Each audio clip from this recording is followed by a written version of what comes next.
ಎಲ್ಲರಿಗೂ ನಮಸ್ಕಾರ. ಈ ಟಾಪಿಕಲ್ಲಿ ಸ್ಟ್ರಕ್ಚರ್ ಆಫ್ ಬೆನ್ಝೀನ ಮಾಡೋಣ. Already structure of benzene part 1 ಮಾಡಿದ್ದೀನಿ. ನಾನು ಸ್ಟ್ರಕ್ಚರ್ ಆಫ್ ಬೆನ್ಝೀನ್ನ 3 ಪಾರ್ಟಾಗಿ ಡಿವೈಡ್ ಮಾಡಿದ್ದೀನಿ. ಮೊದಲನೇ ಪಾರ್ಟಲ್ಲಿ ಕುಕ್ಲಿ ಸ್ಟ್ರಕ್ಚರ್ ಹೇಳ್ತಾ ಇದ್ದೀನಿ. ಎರಡನೇ ಪಾರ್ಟಲ್ಲಿ valence bond theory, resonance theory ಮೇಲೆ ಹೇಳ್ತಾ ಇದ್ದೀನಿ. ಮೂರನೇ ಪಾರ್ಟಲ್ಲಿ ಮಾಲಿಕ್ಯುಲರ್ ಆರ್ಬಿಟಲ್ ಥಿಯರಿ ಹೇಳ್ತಾ ಇದ್ದೀನಿ. ಆ ಸೀರೀಸಲ್ಲಿ ಇದು ಎರಡನೇ ಪಾರ್ಟ್. ಸೊ ನೀವು ಮುಂಚೆನೇ ಹೇಳ್ದಂಗೆ ಕುಕುಲೆ ಏನು ಮಾಡ್ತಾನೆ, he has propose a structure with alternative single and a bond having a regular hexagon shape with the same bond angle and same bond length. And there was a objection for Kekule's structure. ಒಂದು ಏನು ಅಂತಂದರೆ, alternative single and double bond ಇದ್ರೂ ಆ ಬೆನ್ಝೀನಲ್ಲಿ regular hexagon ಥರ ಇತ್ತು. Bond length neither the bond length ಇರಲಿಲ್ಲ, nor the single bond length ಇಲ್ಲ. ಎರಡೂ ಬಿಟ್ಟು ಏನಾಗ್ತಿತ್ತು, ಎಲ್ಲನೂ ಒಂದೇ ಬಾಂಡ್ ಲೆಂತ್ ಇತ್ತು. ಡಬಲ್ ಬಾಂಡ್ ಇರೋದು, ಸಿಂಗಲ್ ಬಾಂಡ್ ಇರೋದು, ಬಾಂಡ್ ಲೆಂತು ಒಂದೇ ಇತ್ತು. ಅದು ಯಾಕೆ ಅಂತ ಅವ್ನು ಆನ್ಸರ್ ಮಾಡೋಕ್ಕಾಗಲಿಲ್ಲ. ಎರಡನೇದು ಏನು ಆನ್ಸರ್ ಮಾಡೋಕ್ಕಾಗಲಿಲ್ಲ ಅಂದರೆ, ವೈ ಇವೊಂದು it's an unsaturated compound, addition reaction ಆಗ್ತಾರೆ, ಸಬ್ಸ್ಟಿಟ್ಯೂಷನ್ ರಿಯಾಕ್ಷನ್ ಯಾಕೆ ಆಗ್ತಿದೆ ಅಂತ ಅವ್ನು ಆನ್ಸರ್ ಮಾಡೋಕ್ಕಾಗಲಿಲ್ಲ. ಮೂರನೇದು, ಸಬ್ಸ್ಟಿಟ್ಯೂಷನ್ ಆದ್ರೂ ಬರೀ ಒಂದೇ ಒಂದು ಮಾನೋ ಸಬ್ಸ್ಟಿಟ್ಯೂಟೆಡ್ ಪ್ರಾಡಕ್ಟ್ ಯಾಕೆ ಬರುತ್ತೆ ಅಂತ ಅವನು ಆನ್ಸರ್ ಮಾಡೋಕ್ಕಾಗಲಿಲ್ಲ. ಸೊ ಈ 3 ಕ್ವಶನ್ಗೆ ಆನ್ಸರ್ ಮಾಡೋದಕ್ಕೆ we have a theory, and that theory is called as bond theory. So valence bond theory and it's also called as resonance concept. Valence bond theory ಇದೆ. ಆ ಥಿಯರಿ ಒಳಗಡೆ ಎಷ್ಟೊಂದು ಕಾನ್ಸೆಪ್ಟ್ ಬರುತ್ತೆ. Hybridisation concept ಬರುತ್ತೆ, resonance concept ಬರುತ್ತೆ.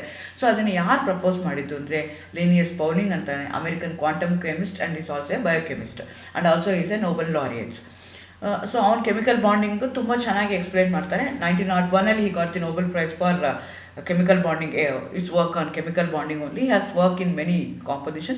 He was a person who tried to explain the structure of benzene based on resonance. He was the one who proposed the resonance concept. So resonance concept ಬರೋಕ್ಕಿಂತ ಮುಂಚೆ ನಾವೇನು ಮಾಡ್ತೀವಿ ಅಂದರೆ, hybridisation ತೊಗೊಳ್ತೀವಿ. So what is hybridisation? Valence bond theory took the help of hybridisation. Hybridisation ಅಂದರೆ ಏನು? Mixing up of atomic orbitals to combine to form molecular orbitals. Atomic orbitals, they are going to combine together to form molecular orbital. So again ಅದರಲ್ಲಿ ಎಷ್ಟೊಂದು ಇದೆ, hybrid orbitals ಬರ್ತಾ ಹೋಗ್ತವೆ. SP ಆಗ್ಬೋದು, SP2 ಆಗ್ಬೋದು, SP3 ಆಗ್ಬೋದು. ಸೊ ಅದನ್ನು ನಾನು ಇನ್ನೊಂದು ಸಲ ಬರೀ ಹೈಬ್ರಿಡೈಸೇಷನ್ ಬಗ್ಗೆನೇ ಒಂದು ಟಾಪಿಕ್ ಮಾಡಿ ಹೇಳ್ತೀನಿ. ಆದರೆ ಈಗ ನೀವು ಇಮ್ಯಾಜಿನ್ ಮಾಡ್ಕೊಳ್ಳಿ, SP2 ಇದೆ ಅಂದರೆ ಒಂದು S orbital, 2 P orbital, they combining together to form a molecular orbital. Atomic ಆರ್ಬಿಟಲ್ಗೆ ಬೇರೆ ಶೇಪ್ ಇರುತ್ತೆ, ಮಾಲಿಕ್ಯುಲರ್ ಆರ್ಬಿಟಲ್ಗೆ ಅಥವಾ ಹೈಬ್ರಿಡ್ ಆರ್ಬಿಟಲ್ಸ್ಗೆ ಬೇರೆ ಥರ ಶೇಪ್ ಇರುತ್ತೆ. ಸೊ ಇಲ್ಲೇನಾಗ್ತಾ ಇದೆ, ನಾವು ಕಾರ್ಬನ್ ಆಟಮ್ ತೊಗೊಂಡಿದ್ವಿ. Each carbon atom in benzene is SP2 hybridised. ನಿಮಗೆ ಗೊತ್ತಿದೆ, ಕೊಟ್ಟಿರುವಂಥ ಬೆನ್ಸಿನಲ್ಲಿ 6 ಕಾರ್ಬನ್ ಆಟಮ್ ಇದೆ. Each carbon atom is SP2 hybridised. SP2 ಅಂದರೆ ನಾನು ಮುಂಚೆನೇ ಹೇಳಿದಂಗೆ ನಂಬರ್ ಆಫ್ ಅಟಾಮಿಕ್ ಆರ್ಬಿಟಲ್ಸ್ ಎಷ್ಟಿರುತ್ತೋ ಅಷ್ಟೇ ನಂಬರ್ ಆಫ್ ಹೈಬ್ರಿಡ್ ಆರ್ಬಿಟಲ್ಸು ಬೇಕು. ಸೊ ನನಗಿಲ್ಲಿ ಏನಾಗ್ತಾ ಇದೆ, ನಾನು ಒಂದು S orbital 2 P orbital combine ಮಾಡ್ತಾ ಇರೋದಕ್ಕೋಸ್ಕರ I am going to get 3 SP2 hybrid orbitals. So each carbon atom in benzene is SP2 hybridized. SP2 hybridized having 1 unpaired electron. So ಅವಾಗ ಏನಾಗ್ತಾ ಇದೆ, ಈಚ್ SP2 ಹೈಬ್ರಿಡ್ ಆರ್ಬಿಟಲ್ ಎಷ್ಟು ಬರುತ್ತೆ? 3 SP2 hybrid orbitals ಇದೆ. ಆ 3 SP2 hybrid orbitals ಏನು ಮಾಡ್ತವೆ ಅಂದರೆ, ಪಕ್ಕದಲ್ಲಿರುವಂಥ ಆಟಮ್ ಜೊತೆಗೆ ಕಂಬೈನ್ ಆಗಿ ಸಿಗ್ಮಾ ಬಾಂಡ್ ಫಾರ್ಮೇಷನ್ ಮಾಡುತ್ತೆ. ಒಂದು ಕಾರ್ಬನ್ಗೆ ಒಟ್ಟು 3 SP2 ಹೈಬ್ರಿಡ್ ಆರ್ಬಿಟಲ್ ಇದೆ. ಅದರಲ್ಲಿ 2 ಪಕ್ಕದಲ್ಲಿರುವಂಥ ಅಡ್ಜಸೆಂಟ್ ಕಾರ್ಬನ್ ಆಟಮ್ ಜೊತೆಗೆ ಬಾಂಡ್ ಫಾರ್ಮೇಷನ್ ಮಾಡುತ್ತೆ, ಒಂದು ಹೈಡ್ರೋಜನ್ ಜೊತೆಗೆ ಬಾಂಡ್ ಫಾರ್ಮೇಷನ್ ಮಾಡುತ್ತೆ. ಅಂದ್ರೇನು, ಪ್ರತಿಯೊಂದು carbon atom which is SP2 hybridised orbital ಆಗಿರುವಂಥದ್ದು 3 ಸಿಗ್ಮಾ ಬಾಂಡ್ನ ಫಾರ್ಮೇಷನ್ ಮಾಡುತ್ತೆ. 2 with adjacent carbon atom, 1 with adjacent hydrogen atom.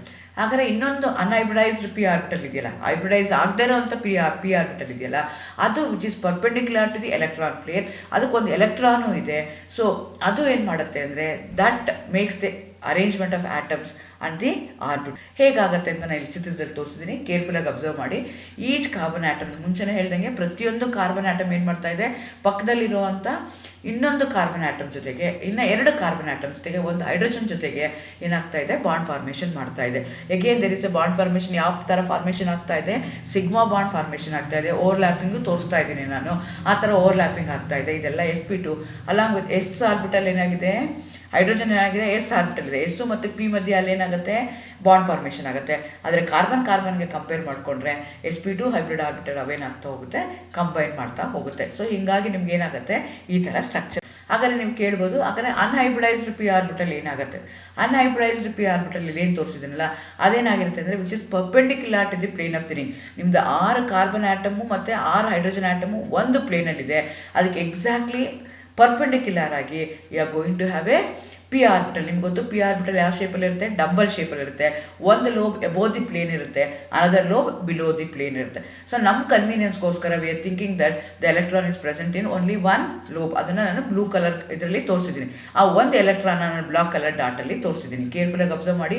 Each carbon atom is sp2 hybridised. sp2 hybridised ಅಂದರೆ 3 sp2 hybrid orbitals ಆಗಿರುತ್ತೆ.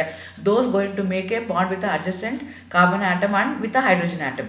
Unhybridized p orbital which is perpendicular to the plane of the ring, ಅದೇನಾಗ್ತಾ ಇದೆ ಅಂದರೆ ಈ ಥರ form ಇದೆ. So going to combine together to form. So electron cloud ಯಾವ ಥರ ಇರುತ್ತೆ, ನಾನು ನಮ್ಮ ಇಮ್ಯಾಜಿನೇಷನ್ಗೋಸ್ಕರ ಏನು ಹೇಳಿದೆ, ಆ ಎಲೆಕ್ಟ್ರಾನು ಮೇಲ್ಗಡೆ ಇದೆ ಅಂತ ಹೇಳಿದೆ, ಬ್ಲೂ ಕಲರ್ ಇಟ್ಟೆ, ಒಂದು ಬ್ಲ್ಯಾಕ್ ಕಲರ್ ಡಾಟ್ ಇಟ್ಟೆ. ಆದರೆ ಎಲೆಕ್ಟ್ರಾನ್ ಕ್ಲೌಡ್ ಯಾವ ಥರ ಆಗುತ್ತೆ ಅಂದರೆ it's only distribution of electron, ಆ ರೇಂಜಲ್ಲಿ ಇರುತ್ತೆ. ಸೊ ಈ ಥರ ಬೆನ್ಸಿನ್ ರಿಂಗ್ ಈ ಥರ ಬರೆದ್ರೆ ನಾನು ಬೋದಿ ಪ್ಲೇಟ್ ಪರ್ಪೆಂಡಿಕ್ಯುಲರ್ ಆಗಿ ನನಗೆ ಈ ಚಿತ್ರದಲ್ಲಿ ತೋರಿಸಿರೋ ಥರ ಎಲೆಕ್ಟ್ರಾನ್ ಕ್ಲೌಡ್.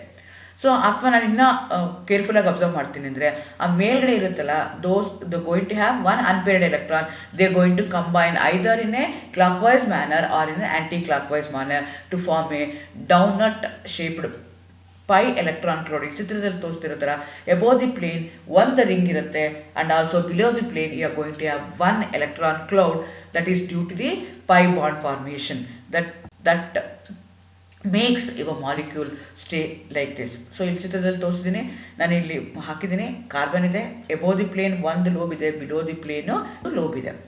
ಸೊ ಹಂಗಿದ್ದಾಗ ಏನಾಯಿತು ಅಂತಂದರೆ I told you this is hybridization part. Hybridization ಮೇಲೆ ಸ್ಟ್ರಕ್ಚರ್ ಈ ಥರ ಇರ್ಬೋದು ಅಂತ ಎಕ್ಸ್ಪ್ಲೇನ್ ಮಾಡಿದ್ರು. ಜೊತೆಗೆ ಕುಕ್ಯುಲೆ ಸ್ಟ್ರಕ್ಚರ್ ಏನು ಮಾಡ್ದ, ಎರಡು ಬರ್ದ.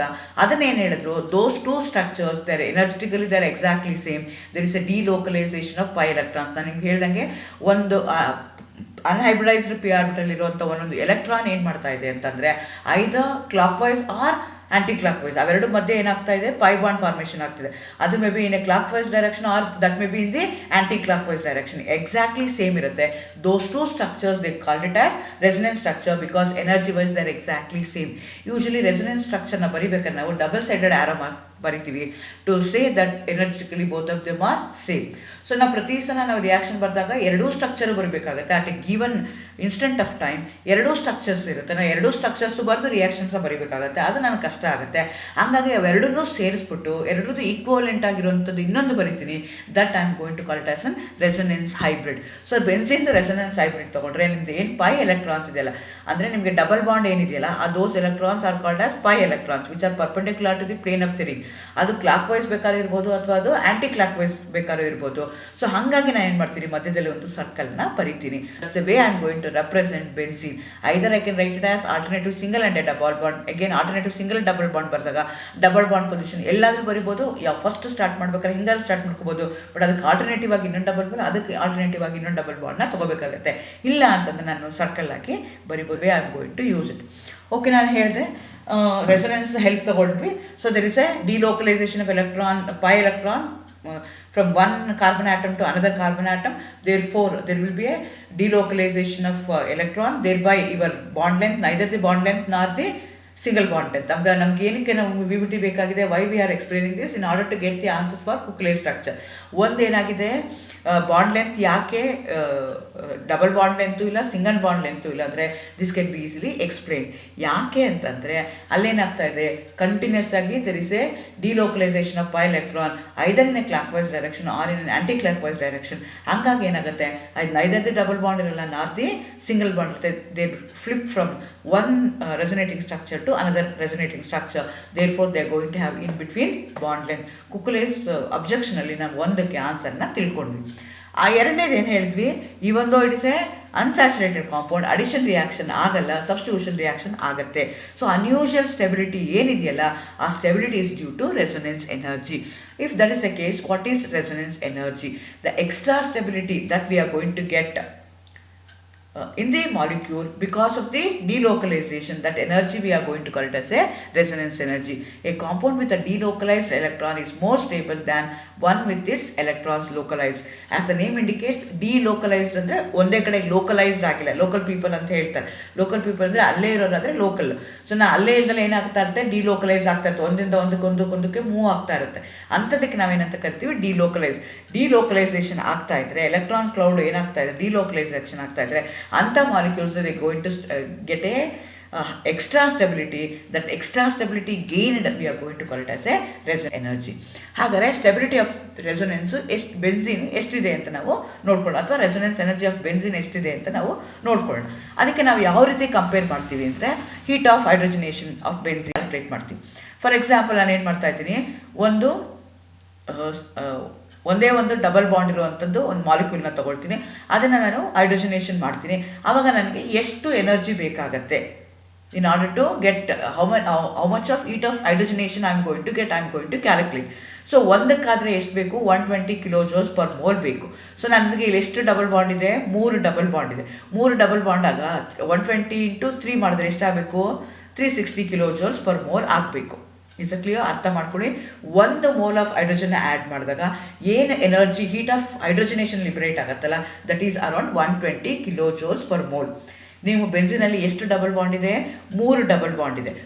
ಒಂದು ಡಬಲ್ ಬಾಂಡ್ಗೆ 120 ಆಗೋದಾದರೆ 3 ಡಬಲ್ ಬಾಂಡ್ಗೆ ಎಷ್ಟು ಬೇಕಾಗುತ್ತೆ, 360 kilojoules per mole ಬೇಕಾಗುತ್ತೆ. ಆದರೆ ಎಕ್ಸ್ಪೆರಿಮೆಂಟಲಿ ನಾವು ಕ್ಯಾಲ್ಕುಲೇಟ್ ಮಾಡಿದಾಗ ಹೀಟ್ ಆಫ್ ಹೈಡ್ರೋಜನೇಷನ್ ಫಾರ್ ಬೆನ್ಝೀನ್ ಎಷ್ಟಾಗುತ್ತೆ ಅಂದರೆ 280 kilojoules per mole ಆಗುತ್ತೆ, which is 152 kilojoules per mole less than the expected value. That energy we are going to call it as a resonance energy, which is around 60 Kelvin or 152 kilojoules. This energy ಅಷ್ಟು ಮಟ್ಟಿಗೆ ನಿಮ್ದು ಏನಾಗಿದೆ, ನಿಮ್ಮ molecule swell ಆಗಿದೆ. Because of that what happens, it doesn't undergo addition reaction. That extra stability is because of that extra stability, because of the electron cloud above the plane and also below the plane.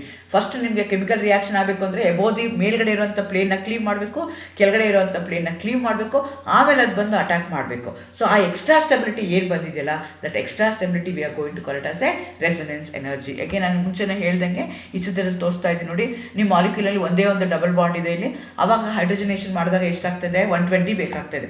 ಇನ್ನೊಂದು second example ತೊಗೊಂಡೆ, ಅಲ್ಲೇನು ಮಾಡಿದ್ದೀನಿ, 2 double bond ಹಾಕ್ಕೊಂಡಿದ್ದೀನಿ, ಆವಾಗ ಅದರದ್ದು energy ಏನಾಗ್ತಾಯಿದೆ, 120ಗೆ double ಆಗ್ತಾ ಇದೆ, nearly 240 ಆಗಿದೆ.